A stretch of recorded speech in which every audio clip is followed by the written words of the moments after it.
За этими кадрами, снятыми во время штурма школы, следил весь мир. Хотя, как говорят сейчас, мы увидели лишь малую толику того ужаса, что довелось в Беслане пережить. Центральные телеканалы показывали все лишь согласование с Кремлем и под строгой цензурой. Но стране увиденного хватило.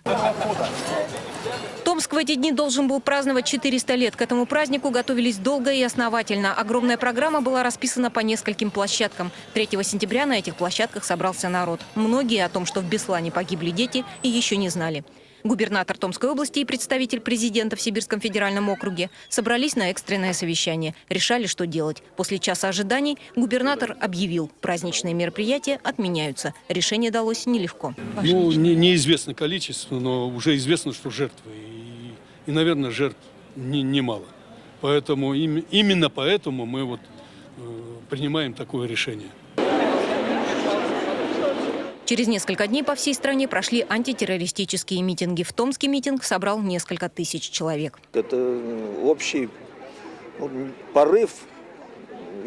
Ведь людей же никто не звал, что вот приходите сегодня на акцию. Это ужасно, это трагедия, понятно. Но то, что это происходит, и сказать, что силовики виноваты, это не только непосредственно люди, которые выполняют функцию борьбы с террористами, сиюминутную, а это целая система, которая должна работать. Она не работает. Сейчас, спустя 5 лет, матери Беслана обращаются за правдой в Европейский суд. Они хотят наказания виновных. По мнению потерпевших, власть могла принять меры безопасности перед терактом, так как в республику регулярно поступала предупреждающая информация. При этом до сих пор неизвестно, сколько на самом деле было террористов в Беслане и кто они такие. Осужден за этот теракт был только единственный, по официальной версии, выживший боевик.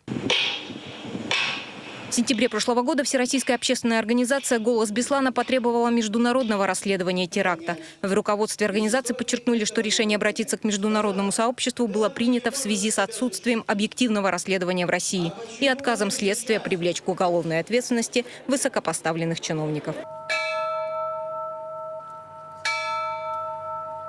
А в Томске 5-й год подряд проходит акция «Без слов». Собравшись через несколько дней после трагедии, практически стихийно люди зажигали свечи, молчали, скорбили. У нас проходит акция «Без слов». Сегодня в 10 часов вечера акция «Без слов» пройдет в 5-й раз. Большинство из тех, кто ее помогает организовать, на тот момент сами были детьми.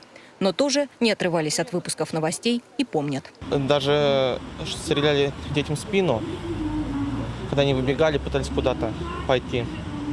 Что никого никуда не выпускали, держали их голодом, развешивали всякие снаряды над ними, растяжки делали. Многие люди, даже мы им не напоминаем, многие даже нет возможности услышать новости или как-то без напоминания уже приходят, знают, что 3 числа в 10 вечера здесь обязательно будет. А вот ты тогда участвовала 5 лет назад в этой акции? Да.